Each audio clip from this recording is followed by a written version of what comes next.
walk along a section of the Metropolitan Line into Metroland. I'm here at Finchley Road and I'm going to follow it up here. Wembley Park, it's a long gap to Wembley Park, and then Harrow-on-the-Hill, and then from here I'm going to head in the direction of Amersham. I don't think I'll get anywhere near there, but it'd be interesting to get along here somewhere. There's the tube tracks running by the other side of this railing here.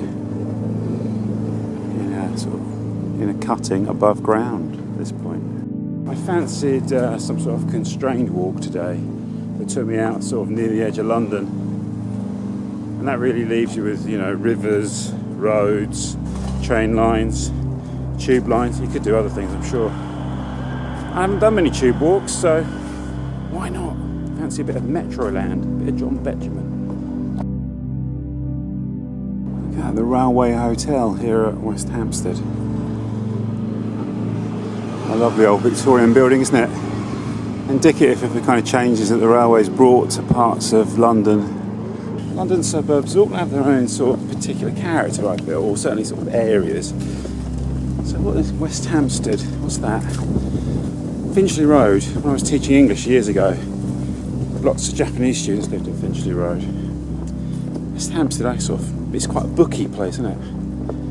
People that I know who worked in bookshops and for publishers, small presses, they used to live in West Hampstead, but it's quite affluent now, so I don't think they'd be able to afford to now. It's about a good sort of 4.5–5 miles actually to the next station at Wembley Park. That's a big gap between stations, isn't it? But that is not the biggest gap between stations. I'll give you 5 seconds to see if you know the answer, which is not long enough to Google it. The biggest gap between stations is on this line though, but it's between Cholfont and Amersham, or Cholfont and Latimer I think they call it, and Amersham, and that's 6.5 kilometres, so it must be close to being like the Wembley one, but yeah, there's big gaps on this line. I don't think I'll get that far though today. I mean, I'm tempted, but not yet. This is Shoot Up Hill, Brondesbury, right near Brondesbury Station.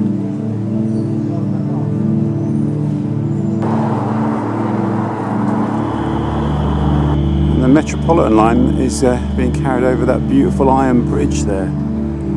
It's a fantastic bit of architecture, isn't it? There you can see there it's written Metropolitan Railway. 1914, isn't that beautiful?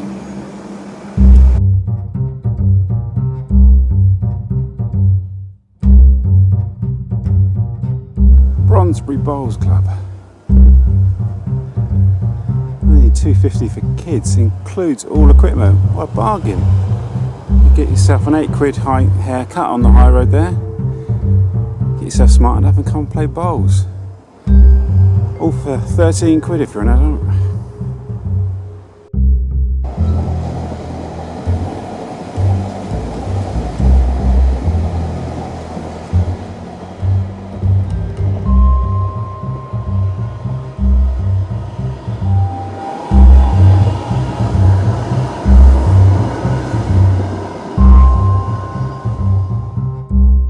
I would say that's the first signs of Metroland. Something very Metroland about that house there. It's at one point both suburban and harking back to a kind of idyllic idea of Merry England. And again, that actually could be on the cover of a 1930s walking guide to Metroland, that house there. Sort of black and white colour scheme, the black wood inlay. I mean, this is it. This is Metroland, peak Metroland. I thought I'd have to go further out to see this kind of development, but it's right here. I don't really know where I am. Where am I? I'm sort of Brondesbury, aren't I? In the eastern Brondesbury, but this is classic Metroland. So here we've got more kind of Metropolitan Line development, that building there. Now Metro Textiles. You can just vaguely see a date there. They've lost the 9. It's probably 1926. This is Warm Lane. Love the face of this guy over the door of this apartment building.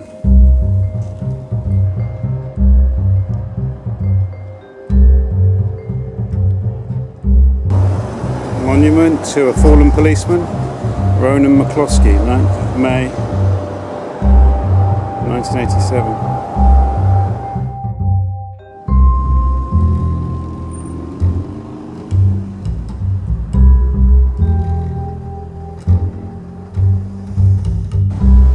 Classic old iron railway bridge here over Neasden Lane. It carries the Metropolitan Line. Because there's so much sort of industrial land here between sort of Neasden and Wembley, I'm having to go in a big loop around. In fact, I think I might have to go in 2 big loops. This is the first one up Neasden Lane, down to the North Circular, and then back up the North Circular and around to Wembley Park. So it's a lot longer than it would be if you were just walking along beside the railway track.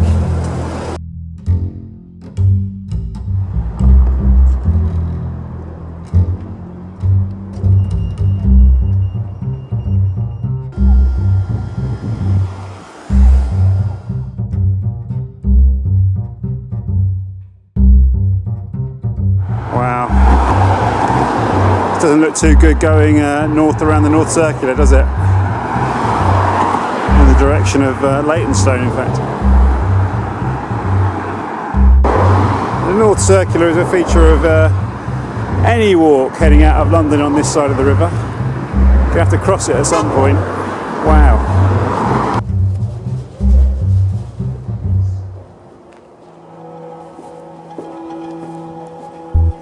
This is an interesting little watercourse here, covered in green weed, but it's the canal feeder which tops up the London canal system. Runs out of the Welsh Harp Reservoir. Here's the glorious River Brent. That's a walk I need to do someday. Okay, we're in the London Borough of Brent, Ken Way. That's got to be Ken Livingstone Way, surely. It must be. So Wembley Stadium's finally a bit nearer. I've been walking for exactly 2 hours now and I'm just coming up to Wembley Park station. That's the second station on my walk. Wembley Park station. It's got some lovely details from the old station still remaining there. You can see Metropolitan Railway, 1923. It's taken me 2 hours to get here, and according to my phone, it's not been 9 miles. Lots of new development here around Wembley Stadium.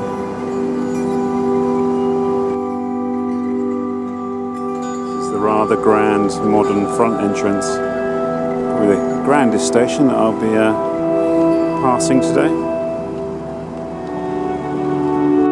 Some more classic suburbia. I always feel like a Sunday afternoon is like a classic place to walk around these kind of streets, because every day is Sunday around here. A little river here trickling underneath Elmstead Avenue, Wembley. I'm not sure what river this is. I'll put the name up on the screen. So you can see Preston Road there, that's the next station we're heading for, just beneath Kenton.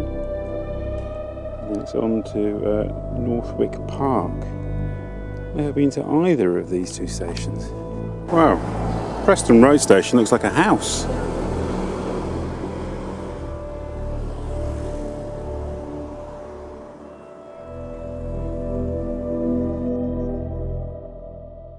Little detour here. The sports grounds just off Preston Road. You can still hear the trains behind me, so I haven't strayed too far. I just need to see a little bit of green space.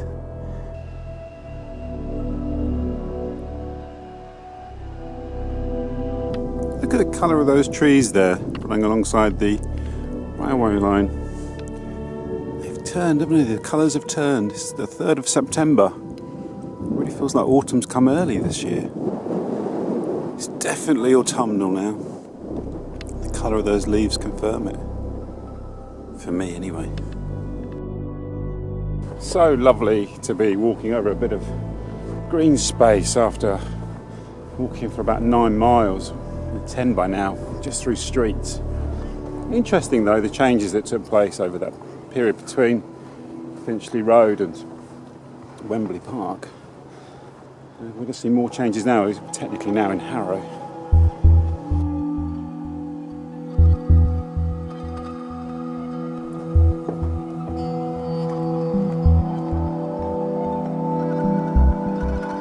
See a group of guys there in their cricket whites. A lot of people, this is the last weekend of the cricket season. I'm sure when I was a kid we used to play on right into September, but I think London League's finished this weekend. So it was a sad occasion for me, that, when I was a kid. So moving now across Northwick Park into Harrow, we're really sort of moving into kind of the northwest edge of London, moving up onto high ground, like the analogue to the kind of northeastern territory where I usually walk. So, you know, when you go out towards Chingford, Grange Hill, that sort of northeastern corner. Well, this is the northwestern equivalent, Harrow, Pinner. It's the tube arriving at Northwick Park station.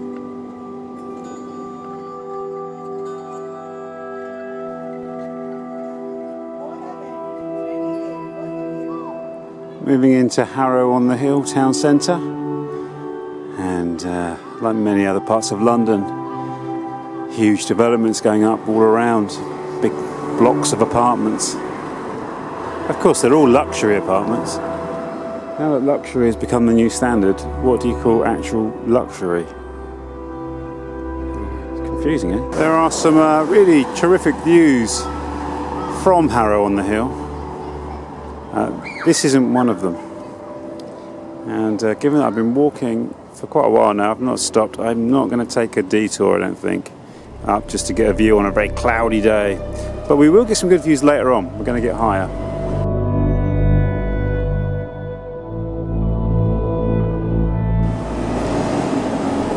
Harrow-on-the-Hill station. The Metropolitan Line actually splits here. And one section goes on through Ruislip to Uxbridge. That's not that far, but I'm not going to go that way. I'm going to follow the longer branch which heads out of London to Amersham. I think I need a cup of tea first. I might be wrong, but I think this is the old borough coat of arms on this building here, sort of closed up office building on the edge of Harrow. Quite wonderful. It's the first Metro Line or Metroland, Metropolitan reference I've seen for a while actually on this building here, Metro Line House. Tube tracks running on the other side of this fence here. Fairly bleak day today, as you can tell.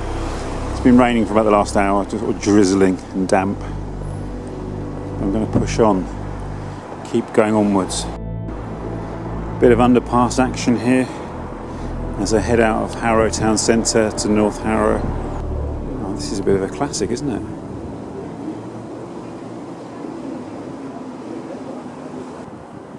The cricket scene there, tiled into the underpass.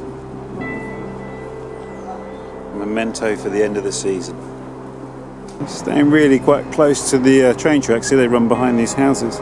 I've been quite close to train tracks most of the way, I think, today, apart from maybe one little bit there when I went through slightly around Harrow, but otherwise always been within earshot of the train tracks, within the acoustic footprint, as Ian Sinclair would say. Now you might be thinking, where's the Metroland architecture gone? Where's the John Betjeman stuff?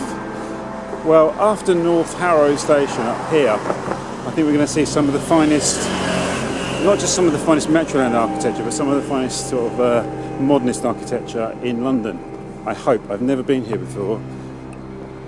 I hope it doesn't disappoint. It's North Harrow station over there.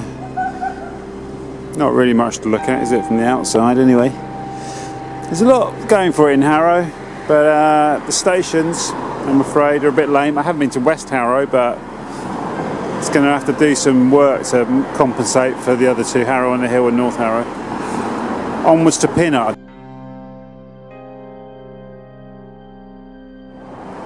Wow, I've wanted to come out here for quite some time. This is Pinner Court, and it's a block of modernist flats. It was built in 1936 by a local architect. It was called H.J. Mark. I read about it in a book called, oh God, I can't remember the title of the book. I'll put the title of the book down here, but it's by one of my favourite London writers, S.P.B. Mays. And Mays goes suburb hunting, and he gives particular praise to North Harrow for these flats. Well, I assume it was these flats. He doesn't name them, but it does fit the description. And these were built at the time he was writing the book. Mays is a really interesting character. I've talked about him before actually on a walk when I did a part of the Ridgeway. So in the 1920s and 1930s, he's writing about his belief in the influence of the built environment upon people. And he's walking around suburban areas of London and other towns around Britain. He was making popular shows on the BBC at the time, it was called Microphone at Large. And in a lot of ways, he really does represent a kind of like a proto-psychogeography. But, you know, a good 20 years before the Situationists start getting into this stuff, it seems to be kind of tapping into almost a surrealist tradition, a European tradition. But really, he was quite a fuddy-duddy in some other ways. He was quite a fusty kind of public school tutor, real BBC type person. You know, he was a vicar's son, real traditionalist in a lot of ways. And yet he was embracing these, what in another context were quite avant-garde ideas, you know. Really fascinating, sort of slightly contradictory character. Here's the railway line, just crossing over to go around the corner to Pinner Station. It's 6:30 now, dark at 8. It's been such a sort of gloomy day, I very much doubt I'll get any kind of sunset. I think it'll just pass from grey to black. Pinner Station. The Sinner from Pinner. Who was that again? It was a tabloid headline from the 80s. I think it refers to an actress, doesn't it, who was in a film. I think it was a bit of classic tabloid sexism and double standards. I'll have to look it up when I get home. Or leave it in the comments if you know the answer. So here's Pinner. I don't think I've ever been to Pinner before. I'm trying to think. There's Pinner Station there, up on the hill. It's that time of the day where I must be pushing around the 20-mile mark, so little detours like this start to add up, so I'm going to carry on to the next station.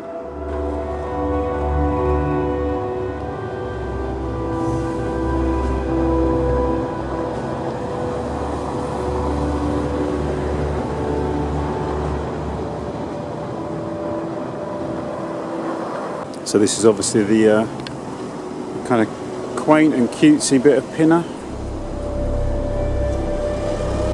Got quite an active local history society in Pinner. Got a few of their publications at home, and you can kind of see why. There's a lot of old buildings here by the looks of it.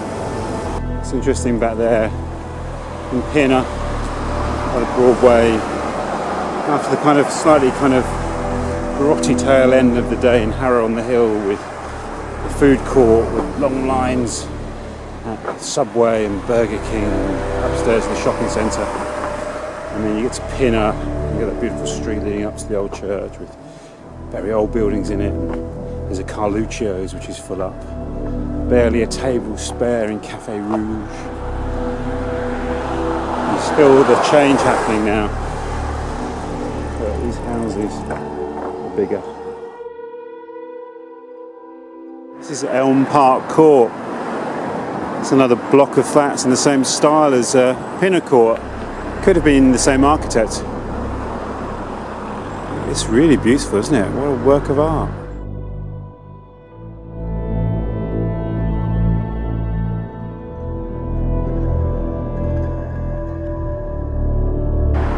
Welcome to Northwood Hills. It's another part of London I've never been to before. You can tick that one off.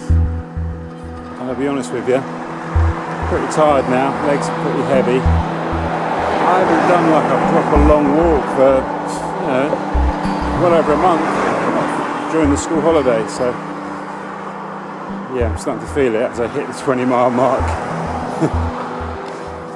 Northwood Hills station. I have to say, I've been a little bit disappointed with the exteriors of these stations. I mean, they could possibly have really nice platforms. I thought they'd be a little bit more elaborate than what they are, given the reputation of Metroland. Unfortunately, it's such a dreary day and it's nearly dark, about another half an hour of light, 20 minutes, but you can, that smudge behind this sign here, it's quite a lovely view if it was a clear day.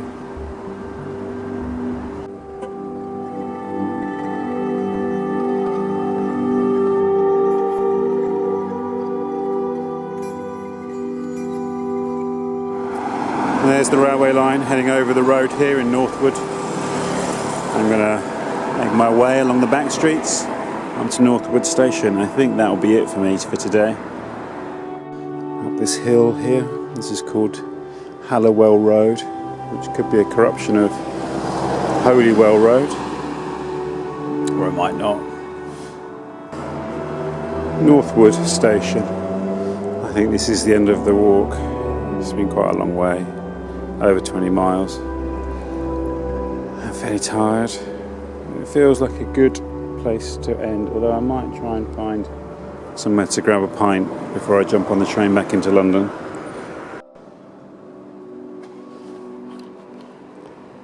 Thanks for joining me on this slightly crazy wayward quest. Suburb hunting in Metroland.